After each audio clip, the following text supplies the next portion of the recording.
Friends, I want you to meet my favorite bilingual realtor, Elmer Garcia. You all know that a passion of mine is real estate investing, and having a great realtor by your side is essential. Elmer knows the city of Houston like the back of his hand, and not only is he highly regarded by his clients, but also by the professionals in his field. I can tell you from experience that he is attentive, trustworthy, thorough, and detail-oriented. He knows what I like, y'all, and seeks out opportunities for finding the right property for me. His services range from residential real estate to commercial and investment. He will guide you the entire way, I can tell you that. You can email him at elmerg.realtor@gmail.com or call him at 832-512-5752, or you can also find him on Instagram, Elmer Garcia _real estate. And don't forget, anything real estate is his forte. Welcome back to Vibes by Alicia podcast. I'm thrilled that you're here and giving me a bit of your ear to hear stories and ideas that I find meaningful and inspiring. This podcast is designed to encourage all of you to be so inspirational that other people crave your vibes. I'm really excited about today because today we have one of our favorite friends, my favorite bilingual realtor, Elmer Garcia. He has been working with us, I guess, maybe a few months. I know Ruska's here too, so say hi, honey. Hello, I'm Everybody back. knows Ruska is my sidekick. Are you my sidekick or? I think or so. my side Sometimes it depends on you. Depends when you allow me to be your sidekick. And you know what? We've been working with Elmer Garcia for a while. And so, he is a real estate agent. He's also been instrumental in helping us with our investments. Yes. And getting us that attentive, that trustworthy, thorough, detail-oriented person that we really enjoy. Welcome to the podcast, Elmer. Thank you. Thank you so much for having me here. Elmer, I'm really excited to have you because not only are you a part of our life now, you're kind of stuck with us. There you go. You're stuck with Rusk and I. I'm just waiting for Elmer to fire us. No. Oh, he probably will eventually. He'll get sick of us. No, that won't happen. He hasn't seen Saddam come out yet. Right. No, gosh, we don't want that person to but come Elmer's out. doing a great job. No, Thank you. but Elmer, so we met you as a real estate agent, but you don't just do residential. You also do a little bit of commercial investment as well. And I think what we've encountered with you is someone who can pretty much multitask multiple things. So before we get started, I really want you to just tell us a little bit about your history, how you got into real estate, and you're working towards your broker's license, and I think that's something we're going to get to towards the end. But give me a little bit about who you are. Tell my listeners. Yes, definitely. First of all, again, thank you for having me here today. Thank you for coming. It's amazing, and a little bit about me, right? So, my history and my background. I'm gonna start with my personal side first. I'm from El Salvador. I am a product of two immigrant parents that came to Houston back in 1989. I grew up here in Houston, in Southwest Houston. When it comes to the business background, I actually come from an oil and gas background. I did oil and gas for 15 years. 15 years, I was an analyst for a company until real estate just called me. It just kind of pulled me to come to do real estate and helping people and then meeting people like you guys, right? Real estate is a relationship-based business, and I've always loved talking to people, helping people, and that's how we met, actually. Absolutely, yeah. No, and I think that's the reason why we became close friends is because we had a connection where we felt authenticity from Elmer. Yeah, I think we did. We had some mutual friends that we went to a party with. Correct. And Elmer has the gift of gab. He's a chatty. He's a fun guy. He's hilarious, and most importantly, he's honest. Yeah, I'm very smart too. Yeah, definitely. And in this line of business that we do real estate, right? I always say it's a relationship-based business, right? And if you can't be honest and be frank about everything, then I don't think you're doing a service to your clients. But on top of that, you guys are not my clients. You guys are friends. So I like to treat everyone that I do business as such. And I think the one thing Rusk and I really look into and look for in terms of people we work with as business partners or associates is someone who can keep up with us. Yeah. And I think that's the one thing that we really see about you is someone that can keep up with us and keep up with our just our intensity, the way we like to do things, the way we function.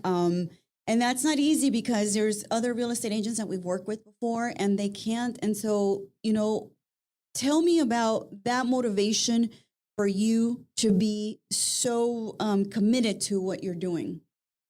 One thing that I've always believed in, and as a little kid, even growing up, right? You always want to treat others as you want to be treated. Right. That's a big thing that I always believe in. And that reflects on when I do real estate. I always want to make sure that whoever I do business with, they feel like I'm treating them like if they were a family, a friend. And that's how I treat all my business, all my deals that I do, right? With you guys. For example, we met through mutual friends, but I felt that connection from the beginning. So therefore, I want to make sure that I do a great job by you guys by giving you that attentiveness, giving you that customer service. To me, the key is communication back and forth. And if you can't give that to your clients, then I don't think you're doing a service to them. And I know that to be 100% true because I remember telling you, I says, well, it's not going to work out with the realtor we're using. I says, we met Elmer the other day. And Elmer had a great personality and he seemed to be understanding the way we like things done. And so I'm going to text Elmer and I'm going to say, this is the property I'm interested in. And I'm going to give him 5 minutes. He responds in 5 minutes, and this is the guy we want to deal with. And sure enough, the guy responded, I think, within like 2.5 minutes. I know. And he didn't ask any questions. He wasn't trying to put his 2 cents into it or let me double check stuff. He kind of understood that we mean business, and Elmer just kind of went with the flow and then made the phone call and, got in touch with the realtor. And then since then, we've been using Elmer and making closings on properties with him. So, and that's the kind of level of service that we got with him because it wasn't like half an hour, I'll get back to you, I'm doing this, right? The one thing I do not like is when you tell me you have personal stuff coming in front of your business. Yeah, that's your not our problem. Your That's not kids' your client's birthdays, problem. your wife's birthday, your birthday, you got some dinner. I don't care. It's business. Step outside for a second, handle it, try to make it work, and then, try to give yourself some time. I get it. The world doesn't revolve around business all the time, but I don't care about your 3-year-old kid's birthday. I really don't. No. And if you're the client, you want to make sure that you're not, you're conveying competency. Right. I believe, like I said earlier, right, I might stress this more than once. And we're talking, Please, communication is a key So to important. anything you do, right? That goes just for not just business, but anything in life. In a marriage. Correct. In a marriage, communication is huge. In a relationship, communication is huge. In a friendship. Correct. And you have to understand that most of the clients that I deal with, this is going to be their biggest transaction of their life. So you want to make sure that when you're dealing with such, you give them that transparency, that communication, that, hey, look, everything's being taken care of. I might not speak to you in a day or two, but trust me that behind closed doors, I'm taking working care for of it. you. Correct. So that's what I want to make sure that my clients see when they talk to me. So And I think those are the building blocks for loyalty. Correct. I think that builds loyalty in people who want that kind of service and really require that kind of service. And if you find investors or people that can come to you with that kind of need and you can meet that need, it's huge. It's huge. And it's a relationship that can last for years, to be honest. No, it really, and it makes it makes a world of a difference. There's so many other realtors people can choose from here in Houston. There's so many, but if you hone into your craft or you make a difference on communication or whatever you guys are looking for, and if I give it to you, then that's a win-win situation for both. It is, absolutely. Elmer, you had mentioned earlier when we had a conversation how you got into real estate and it had something to do with your daughters. Yes. Tell us a little bit about that because I love that story. Yes. So forgive me if I get a little bit emotional, guys. Get emotional. I love it. I'm a girl dad, so my girls and my wife mean the world to me. So, so I mentioned to you earlier the reason why I got into real estate. First and foremost, I love talking to people. I love helping. But the part where I decided to become a realtor was it was going to allow me to have that freedom to spend time with my daughters, right? Just like any other business, what you put into the business, you're going to get out. And I knew that by getting into real estate, I was going to be successful, A, because I love helping people, B, because I love communicating people, and it was going to give me that freedom for my daughter. Just a little backstory, right? Like I mentioned earlier, I'm from El Salvador, and how I decided to jump into real estate was when I was taking a vacation to El Salvador with my daughters. It was the first time that I had taken them to back where I was. What year was this? This was, so I've been a realtor going on 4 years. I'm sorry.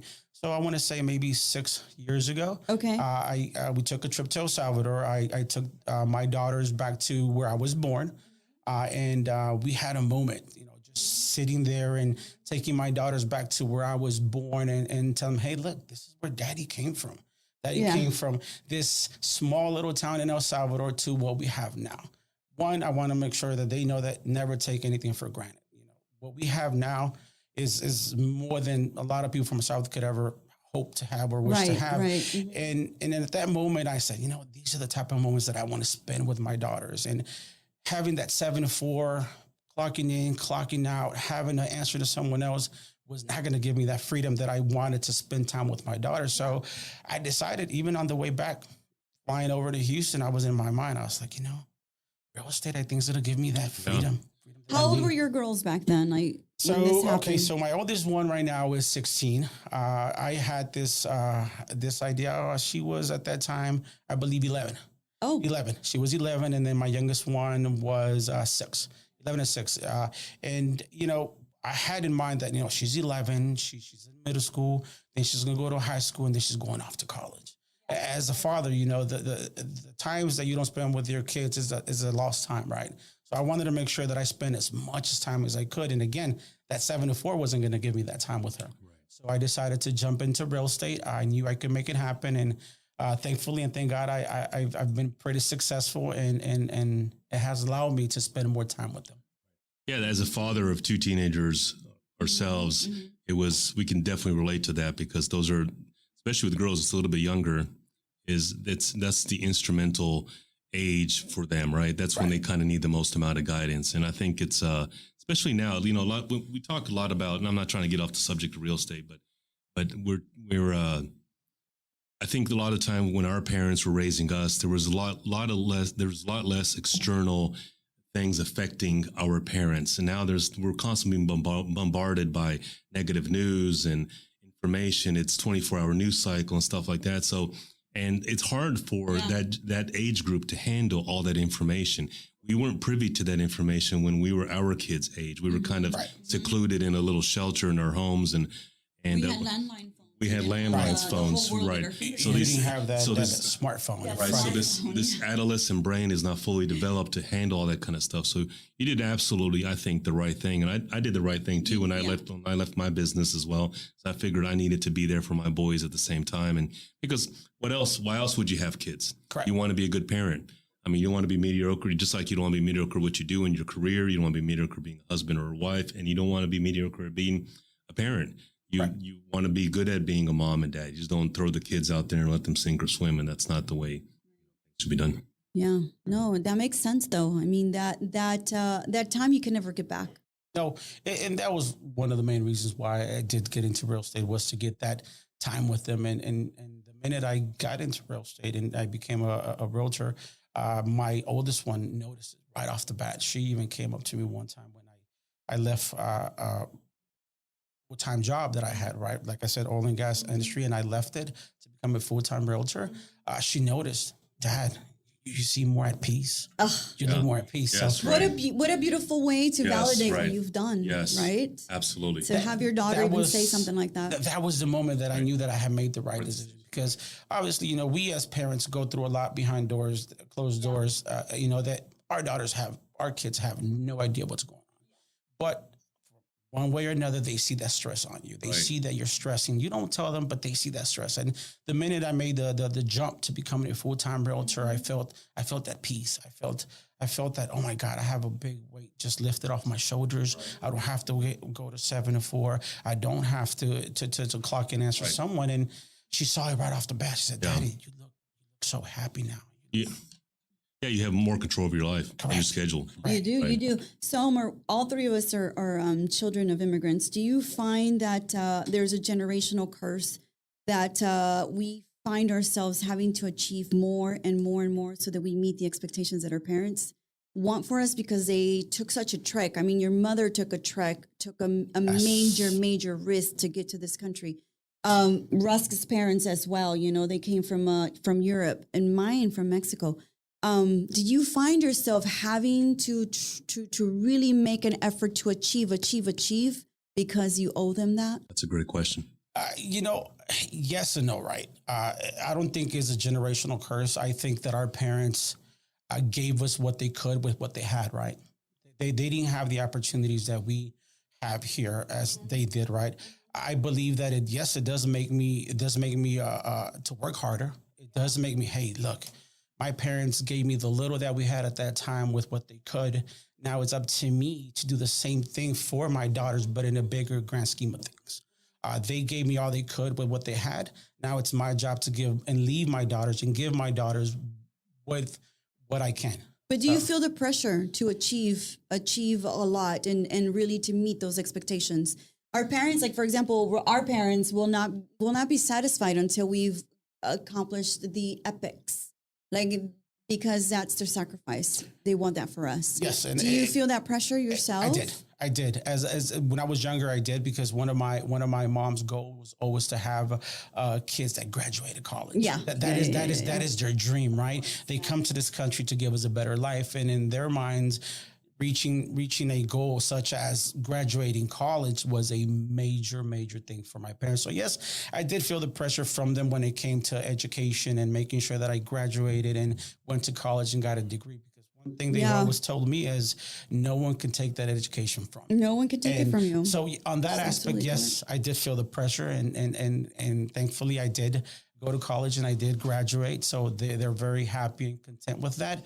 But when it comes to the business aspect, they've always just wanted the best for me. Whatever made me happy, whatever I did with my life, they supported. And to this day, they're very excited on my new second career that I have now. So that's fantastic. That sounds like some great parents, wonderful. right? That's ultimately what you're looking for in parents, is to keep you in demand, to be demanding of you and to keep you in check, but also to be supportive of what you want to do.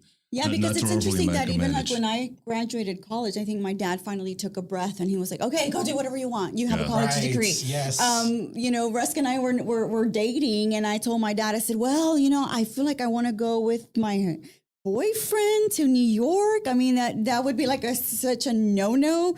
But my dad was like, ya te graduaste, you graduated college, do whatever you want. Like, I don't care anymore, go have fun. And it's so funny how my dad was like a really strict, like very authoritarian father, because he's like, no, you got to finish school, you got to do your school, Like it was ingrained in me from the moment I was a little girl. And for Rusk as well, his parents, the way they were motivating him to do that and achieve more. And I don't even know that it even like in our business, in success in business, even matters to them as much as like you have your college education. Right. You're good. Yeah. You're good. It's funny you say that, because I feel the same way as well. Yes. To them, me just graduating college was a success in its own, right? That's it. They That's came all to they this country wanted. to give us a better education, a better life, and they felt that the minute I graduated college, they can breathe a little bit better now, and just getting that degree. That was the same situation for me too. Once I walked across that stage, I think a whole load of weight came off my parents' shoulders.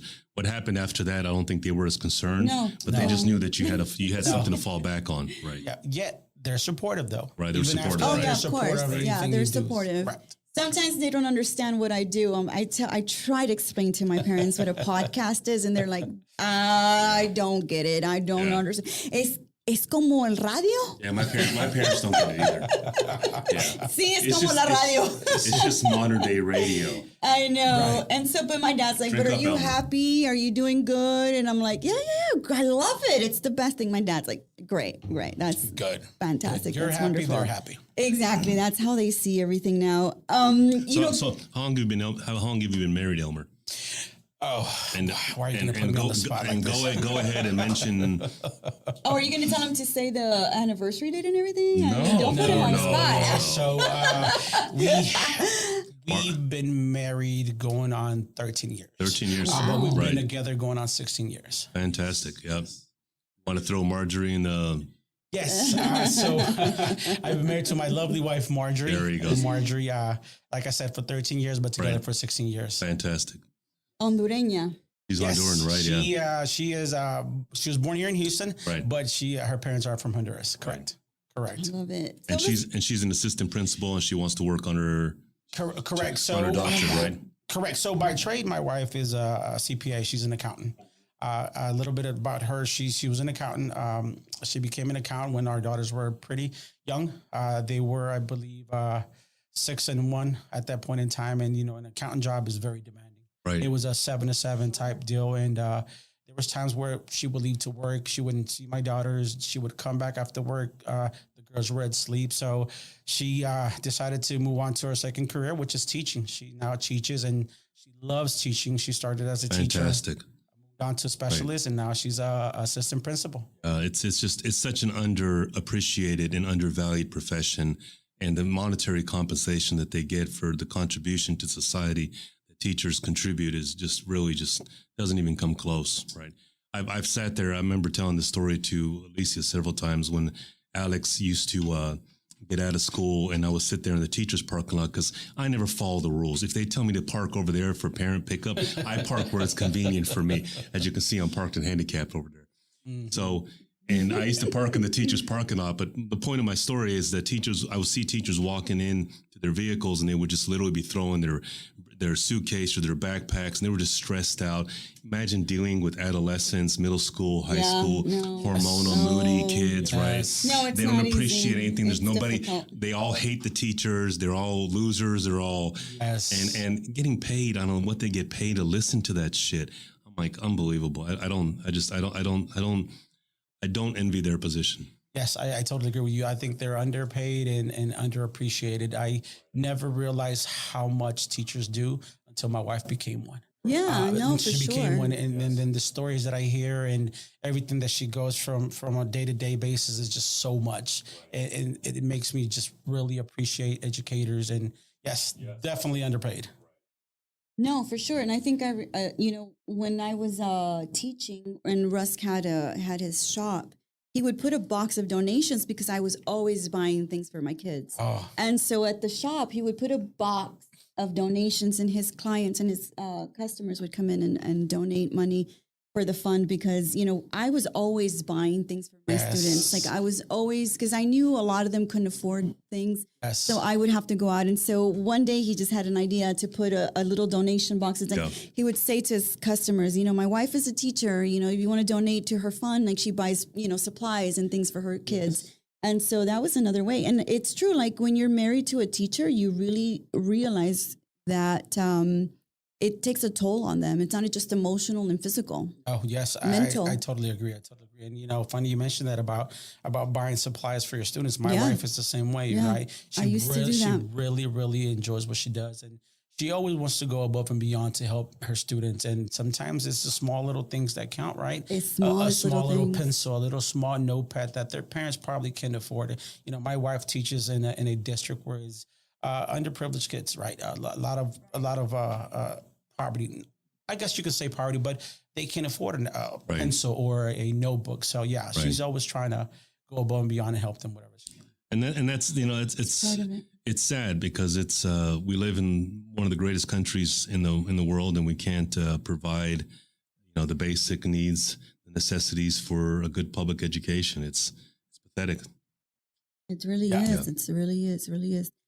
So, Elmer, let's go back to real estate and let's talk a little bit about the current market.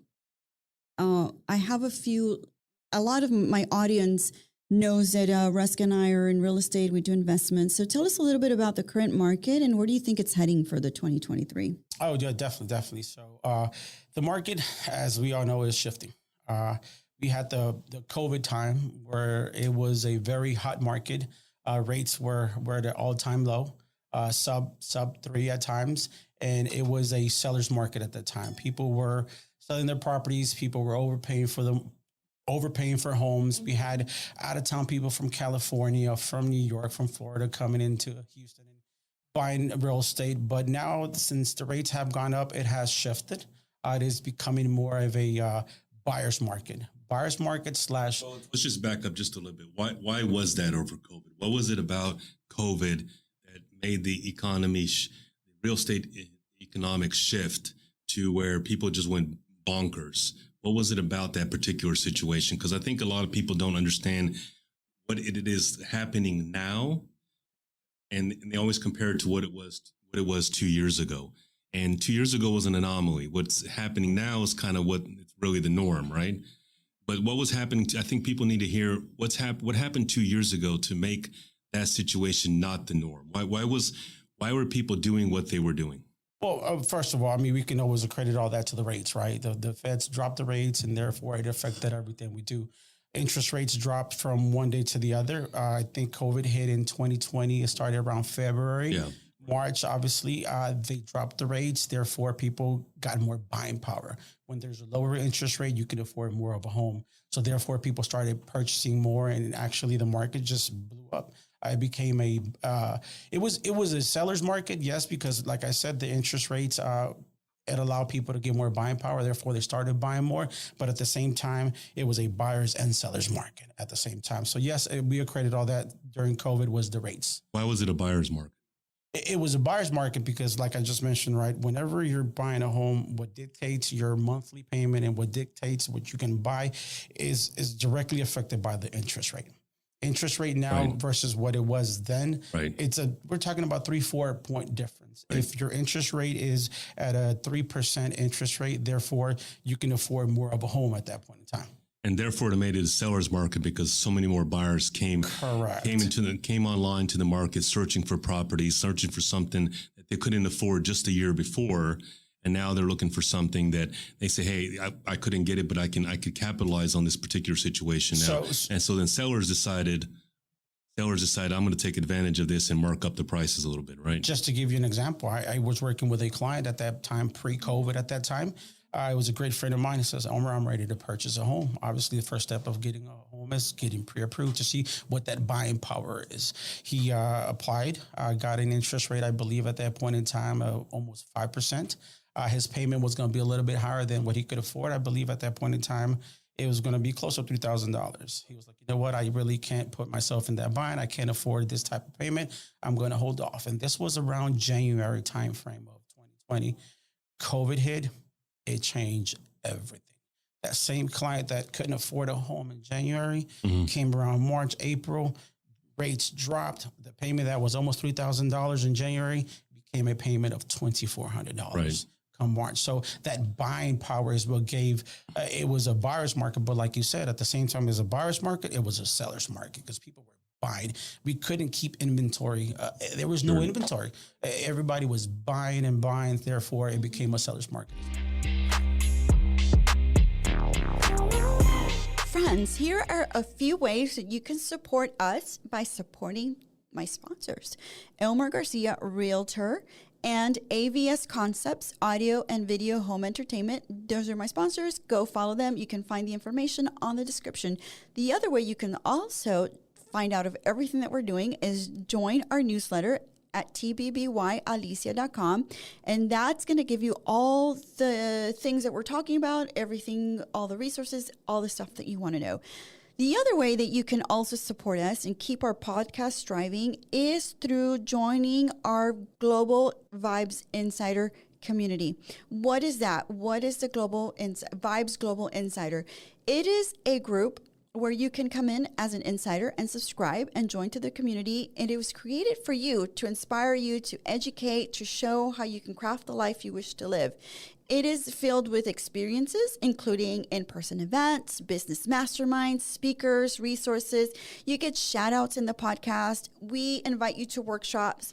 We get to go on local trips and even wine tastings. So how do you get to join that group? So you'll go to my website at tbbbyalicia.com, and then you select the community group, and there's 3 tiers. The first tier is the secret tier. It's for $10, and that includes a t-shirt, a signed book by me, and a shout out on the podcast, $10 a month. The next tier is the explorer tier, and that is for $25 a month, and it's a t-shirt, a book, and a shout out. Plus, I'm including a monthly one-to-one chat with me, and those are monthly one-on-one chats with me. You don't want to miss those. Those are amazing 30-minute one-to-one chats for $25. And the last tier is a $45 Globetrotter, and that includes all the things I mentioned before: the t-shirt, the book, the monthly one-on-one, the shout out on the podcast. Plus, you get invite to members only, insider only events, a welcome travel gift box. You know, I bring great things for my travels. And also I'm adding a digital style mood board for you. It includes styling, it includes accessories, everything customized and personal for you. Again, this is how you can contribute and you can be a part of us and you help us keep our podcast thriving. I hope you join. So, in terms of where we're heading and after COVID and all the things that are happening, do you see there's a shift between people moving to the suburbs or people moving into the city? Yeah, so the suburbs has always been the great thing of people, right? People always want to live in the suburbs because you have proximity to, for example, I live in Richmond, Texas. That's considered the suburbs. I love the suburbs because I have everything close to me. I have shopping, I have grocery stores, I have restaurants in the suburbs. And 82% of all buyers statistically have purchased in the suburbs. Oh. And this is something that the National Realtors Association has put out, and 82% have purchased in the suburbs and have continued to purchase in the suburbs. Is that because living is more affordable in the suburbs? Yes, correct. Right. That as well. And obviously the suburbs, you have more choices than when you do in the city as well. Sure, right. Do you see more of like the work from home culture remaining for a while, or do you see it changing? I think it's going to stick around for a while. You think so? Yeah. I think COVID changed that completely. A lot of companies went to work from home status when COVID, and they have remained in that status work from home. So are people looking for offices at home? Yes. So that's something definitely we need to consider in terms of right. Sellers. Yeah. Yes. To have that correct. office area. So that is one of the key factors that a lot of the buyers that I work with during that stay-at-home COVID era was Right. the main thing was I need a separate space for myself to work. So here, just to kind of feed off of that, what is the price point of buyers looking for properties that they can work from home? Because that's not all economic classes. That's certain economic classes that translates into what price point for the property. Because, folks that can afford nothing against anybody that can afford anything less. I'm just saying that if that's the case, then that's not the $150,000 home or $200,000. What price point is that? Upwards of 300,000. Upwards of 300,000, around 350,000. You can get a nice home with that extra bedroom you can convert into an office, or you have that home that already has that study built into the home. So yeah, of course, right. You can have homes that are 150, 200 that might have that extra room you can convert, but to have that actual space, it's upwards of 300,000. So you got to look for something 300 and up to be able to find an extra, maybe a fourth bedroom that can be a flex space that can be converted into. It could be a bedroom, but could be converted into a study. Correct. We do a lot of networking events. Rusk and I love to go to networking events. I think it's a great way to kind of meet people and know, kind of like a gauge where the trends are in terms of real estate, in terms of multifamily units, what's happening in the investment world. So one of the main conversations that we come across all the time, and something that people ask us all the time, is like, what do you have to do to purchase a property and turn it into a rental or turn it into a flip? What are the differences and what can people do if they're seeking to become investors themselves? Yeah. So first, I will always say, right, try to find out what kind of investor you want to be or you are, right? You either have an investor, like you just mentioned, that's a flip. They need to look at different criteria than someone that's doing a buy and hold. Buy and hold and flips are totally different criteria. I always tell people, first define what kind of investor you want to be, then we can go from there. So when you're looking at in terms of, just to add to it a little bit more, what are you looking for? If somebody wants to be a renter, they're not necessarily looking for equity right off the bat, right? Correct. And a flipper's looking for equity right off the bat. Correct. They're looking for the bottom line. They want that built-in equity, and then they're going to use that built-in equity to do what?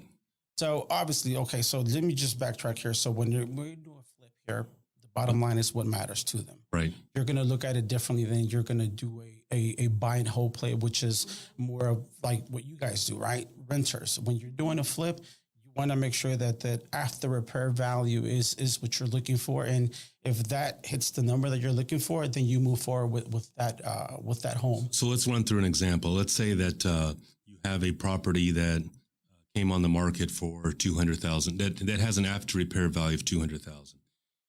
What is a tip that if a flipper is looking for somebody that's coming new into the game, somebody that wants I want, I'm tired of my 9 to 5 kind of job. You hear these stories all the time, tired of the corporate world, kind of like yourself.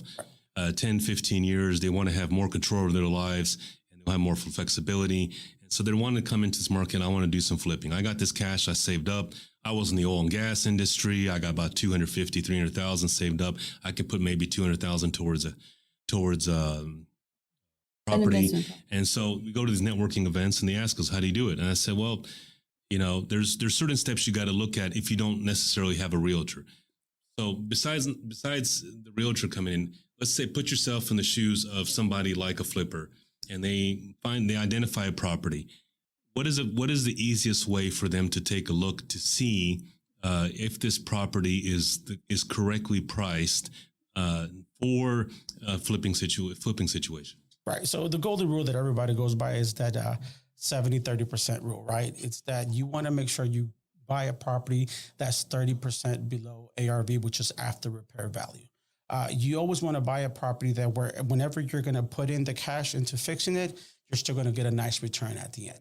Again, when you're flipping, the bottom line is what matters to these guys. So one thing that I always tell investors that want to flip, make sure you send me the properties. I will look at see if the property is priced correctly. And how I do that is I run the comps in the area, make sure that it can sell for whatever the after repair value is. Just to give you an example, if you're trying to buy a property that's going to be after repair value is going to be 200,000, you want to make sure that you buy the property at around 120 or 130. That's just I guess a golden rule. Make sure you get it 30% below after repair value. At 30%, I think is a good marker. I think it's something that people can fall back on. It's not exactly. No. It can be a little bit less. It could be it could be a lot more. If you come across a great property, because then you have to consider what after you buy that property. Correct. And you always got to account for where the property is going to be in a year or 2 or 3, right? Which makes a lot of difference whenever you're going to buy a property. Some people might be looking at a 20% after repair value or 25%, but it just depends where your end goal is with that property. If you want to go ahead and make that quick buck and flip the property and sell it, most people want to get that 25% to 30% after repair value. But if it's a property that you're going to buy, fix, and keep for a long-term play, and you're going to rent it out, then the after repair value really doesn't come into play much. But it's what about in terms of you found the 30% rule. You found a property that has an ARV of 200K, and then you do the 30%. You're now down to somewhere around the 130, 140 area. How much should a flipper possibly spend on the rehab without going overboard? Again, that's kind of like a open-ended question, right? It depends how much the investor wants to make at the end. Everybody has their individual goal, how much they want to get out of a flip. I always say you never want to spend. Well, what do you think a flipper should get out of a spend? Oh man, anywhere between 10%, 10 to 15%. I think that's a great number. That's a great return. Right. That's a great return on investment. But then it makes a lot of sense. I think a lot of people get greedy sometimes and they want to get that 30% return or 40%, which is totally fine. Right. You have different investors. But it's fine. But is it realistic? No, it's not realistic. Not realistic. It's not realistic. Yeah, that's my experience too. 10 to 15 to 20 I think 20 is the tops. Yes. Unless you got some kind of strange situation where you inherited a property or something like that, but not in terms of, right. True. Sorry? That's true, right. Next question. What's next? You're like on a roll. No, I just said true, and you're like, what? Me and Rusty love talking about real estate, so we can go on forever talking about this. No, he can't. He loves it. He loves it. The flipping side is obvious. Is you got to find an after repair value that has at least 30% correct possibility margin, because you're going to have to rehab the property. You got to consider the commissions and the closing costs, right? Because that's all kind of on the seller's dime. But then you get into the rental, and the rental is a very different ball game, right? Cash on cash return. Yeah, cash on cash return, and then the appreciation and the growth of the asset comes years down the road. So you're really building up just the cash flow for the time being, and then hopefully one day that particular submarket grows enough to where you can probably sell it for maybe even profit a gain after that. So here's a question for both of you. If the person has money in the bank, they want to park somewhere, is real estate a reasonable place to park it and make some money? Yes. Because there's a lot of people that are like pissed off at the stock market right now. And they're like, oh, Yes. I am done with this shit. I don't want to do the stock market anymore. What do you guys think? Yes, I think real estate is a great place where you can park your money and let it gain equity as the years go by, right? Okay. We were just talking about different type of investors. You have the flipper, then you have the people that are long-term whole plate type of investors, which that's where the cash on cash return comes into play. A lot of people, always want 10 to 15% cash on cash return. That is just the norm that a lot of people use. But then you have people that look further on than the cash on cash return. Some are content with that at 8%, 9%, because they look at the future of the property and where the property is going to go. And just to go back to the question you just asked, whenever you have cash sitting in your bank, it's not gaining any money. You're not getting anything on that money. Why not park it on the property? Yeah. Buy it for $200,000, sit on the property, get your cash on cash return, let it be 8%, 9%, and just sit on it for 10 to 15 years. The way the market has been going, it's statistically gaining year by year by year. Right. It's going to gain more if you buy the property than you leave your money in the bank. Right. No, Elmer's, I think, absolutely correct. Yeah, for sure. I think the best possible situation is to be diversified in both the stock market, the bond market, and real estate, because both particular investment categories have their cycles. Yes. Stock market appreciates too. We all seen what, 30, 40 years down the road, you get 8, 9% growth. The real estate does as well, but when interest rates go up, the value of real estate goes down. And so they both have their pitfalls. But the difference between real estate, I think, and the stock market is you have control over your real estate somewhat, because at the end of the day, it's yours. And the stock market is kind of in the hands of other people. Mm-hmm. It's hands of CEOs and boardrooms and larger economic forces. And real estate is like, well, at the end of the day, you still have a piece of property. It's a form of shelter. Right. Shelter has value. And therefore, somebody's going to want it at some point.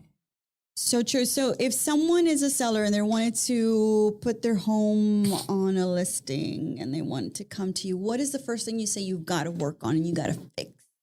What's that one thing you say to them? Got to get this right. You always want to make sure you get a home list ready. That's what I like to say. Get a home list ready. You don't want to show a home that is not, it's not painted or has little things that you want to fix. I always say, let's fix these things prior to listing. One thing you never want to do is leave the buyer with an open imagination as to what's wrong with the home. Right. Get the home list ready. Make sure that if you're going to paint, make sure you slap a coat of paint on the property. And if it's vacant, let's stage it, making sure that people can actually see the value of the home. But one thing they can definitely invest in, like you say, that needs to be done. What area of the home? What area of the home? Kitchen or restroom. Kitchen or restroom. I knew you were going to say the because kitchen. we know, I have a wife, you have a wife. They have the last say so on the house we're going to buy. Let's just be honest. Let's be honest. Let's be honest. If you're out there shopping for a home, I don't concede too much in this world. But you do concede to that sometimes, but I have a big mouth too. Yeah, I say investing in the kitchen and the restrooms. The kitchen, right, and the restrooms. Correct. You'll get more return on that. And I always tell people, look.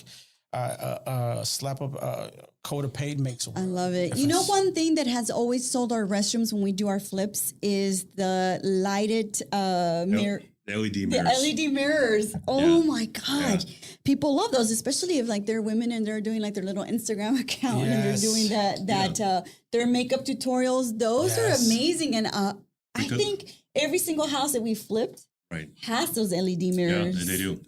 Yeah, and because, it's kind of like a built-in personal thing. Yes. Like a little vanity. It's like a vanity, right? Yes. Women, Right. But It's great lighting, just for you. Great lighting. Makeups. And they're not expensive. That you can get them on Amazon for like $100, maybe $120. You get an electrician out there for not that much more, and they hook it up for you.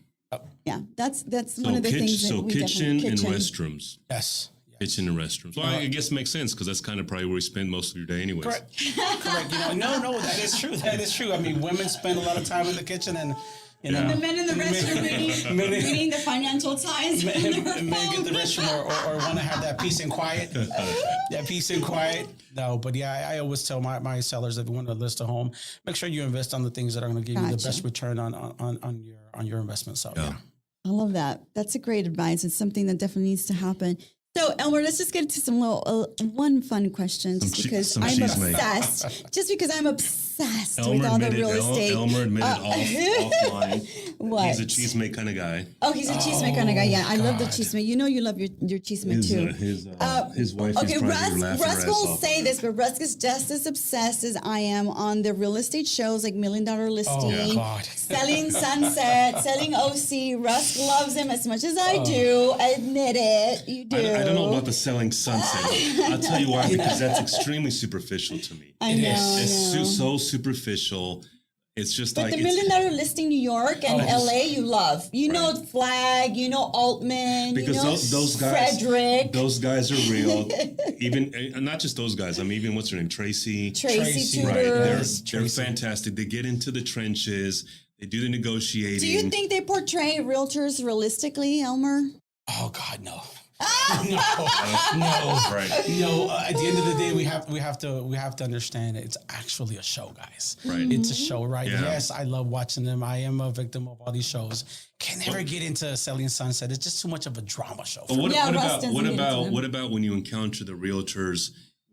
What about when you sell like a home in West U or you sell a home in River Oaks? Because that's when we see those shows like $1 Million Listings, Beverly Hills.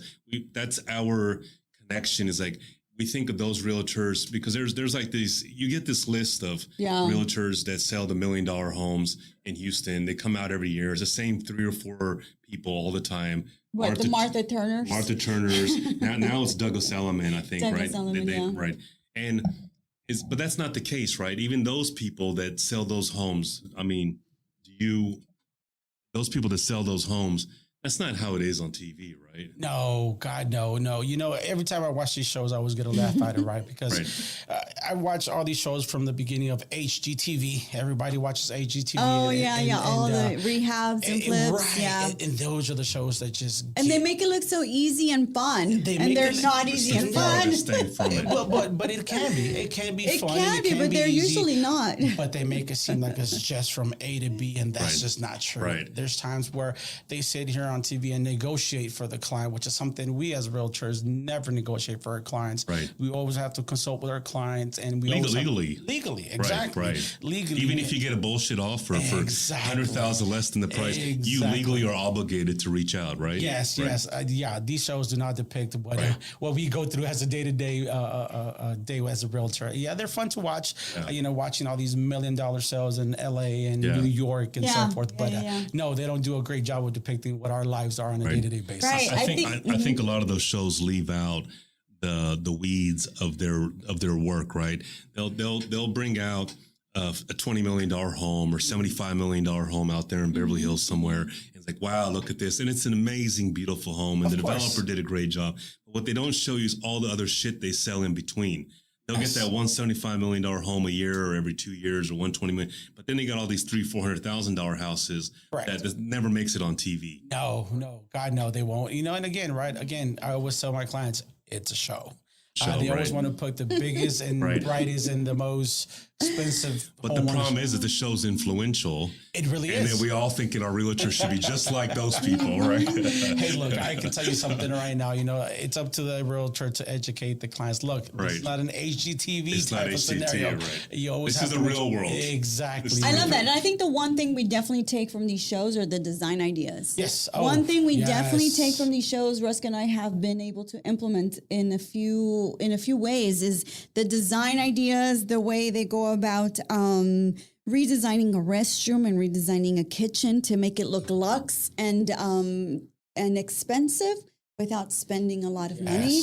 And so that's something that we definitely take on when we do our flips or designs, is like we look at those shows in terms of inspiration. It really isn't to live life them. It's really like to be inspired what they're doing and how they're achieving things. Yeah, inspirational for sure. That's one thing, right? I know that I've changed. I changed from when I wasn't a realtor. My favorite shows were the $1 Million Listings and the LAs. And now that I'm a realtor, now I'm more in the on-hands type. Property Brothers or the Fixer That Upper type DIY. shows. Correct, Yeah. because that actually is more of what I do on a day-to-day basis. Yes, I one day would love to sell nothing but $1 million homes, hopefully down the line. But yeah, I like the smaller shows that depict what our actual day-to-day life is as a realtor. So yeah. Sure. I love that. But even in the $1 million homes, Elmer, you would probably admit that though that may seem sexy, there's a whole different set of challenges. Oh, I mean, That comes with it. That comes with Yes. that because we had done some flips in the higher price market area. It's a whole different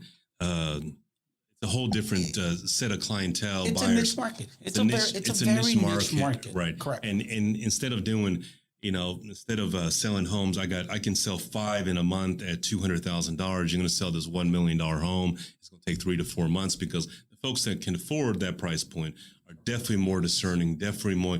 Actually, I have a friend that's an investor, and he has a $1.6 million home out there near Briar Oaks by that Ritz Carlton, whatever it's called now.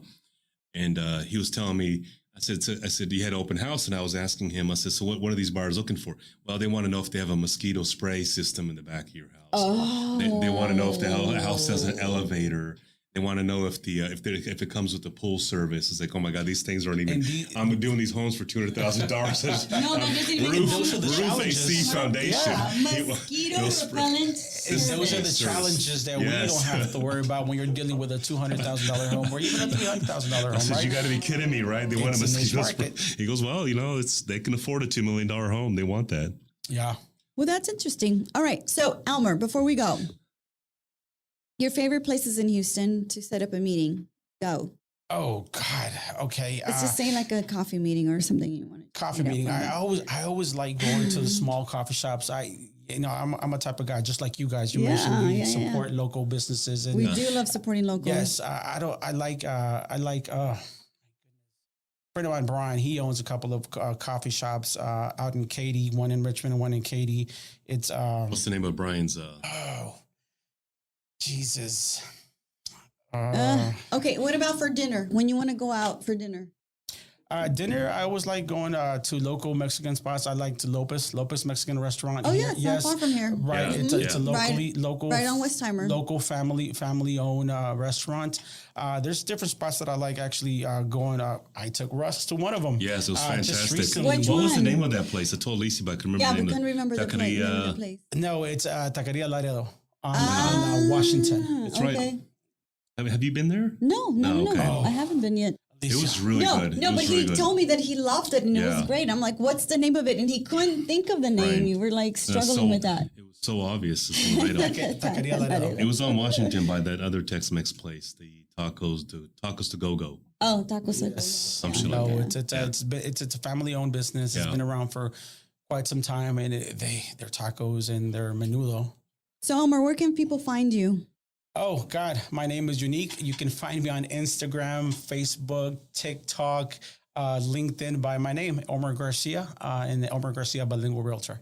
I do TikTok okay, as you're well. in the TikTok game. Yeah, well, my 11-year-old daughter keeps me up. I love that. She I does all mean- my videos. She edits them. So yes, I'm in TikTok. I as well. struggle with TikTok so much, and I ask everybody else to please do it for me because I just can't do it. I just can't. I can't get into That's a it. generation too far removed for you. You I'm know, too old. I'm you almost know, 50. I can't. That's why I let my 11-year-old daughter do it for me. Yes, Perfect. She keeps me relevant with the TikTok. You know world. what? Our kids are so savvy. Yeah, with that keep us stuff. It's young. amazing. They keep us young. They They really really do. do. They really do. But it's amazing what produces content and what makes money off of that stuff. It's like these people are acting like idiots in our generation, but people love that stuff. Yes. It's just whatever. I'm for it if it makes money. Correct. If you want to jump off a building and And make money and die, do it, then I don't go care. do it. Just do it, Go whatever. do what you have to do. And then you have me that takes time on making a nice informational video about helping you buy and sell a house, and it gets only a few views. And then you have a youngster like my daughter, 11-year-old. She just posted a video on TikTok a few days ago. She has over 1,000 views. Yeah, it's crazy. She needs to take over your brand management. I think she will. Our kids need to do that for us. I think so too. They're really good at it, like you Elmer, said. it's been a pleasure having you on. Elmer is also a sponsor of our podcast. Thank you so much for being a sponsor. If you ever need a bilingual realtor, need somebody who's trustworthy, experienced, and attentive, you guys need to reach out to Elmer. His email is elmero.realtor@gmail.com, or you can also call him at 832-512-5752. And you can also find him on Instagram, guys. Go find him on Instagram, Elmer Garcia _real estate. Someone who will have your back and definitely will look out for you in terms of your investments, or as a buyer or as a seller. Please reach out to him. If you have any questions or want more information about what we're talking about, reach out to us. We are at Vibes by Alicia on Instagram, or you can also find me at my personal account, _Alicia E. You do not want to miss out what's going on. And please go follow my sponsor. Thank you so much, Elmer. Elmer's actually been a fantastic realtor. Not easy to work with. No, we know that. And Elmer has taken this. Elmer has taken my bullshit in stride. He's rolled with the punches, gone with the flow. He's like, sometimes it works. Sometimes I'm just gonna go with this guy. I'm just gonna roll with this guy. No, you've been a pleasure to work with. You make Thank you. You're so sweet. Make yourself out to be the bad Watch guy. out, Elmer. Watch out. I'm gonna. Okay, let me rephrase that. You've been great to work with thus far. No, I'm actually a pretty good guy. Good. No. But there's always a reward at the end. Thank you so much, Elmer. Thank you. It was amazing. Thank you so much. It was great. Awesome. Thank you. You know what time it is.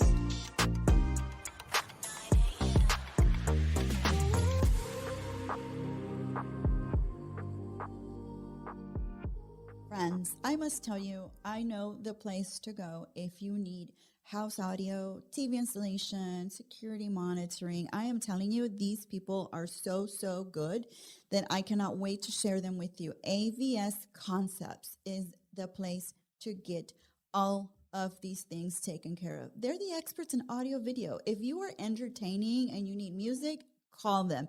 If you just purchased a new house and you want to have security, you've got to call them. They are the best at all of this for you. I am so excited to share them with you. They are new sponsors for the podcast.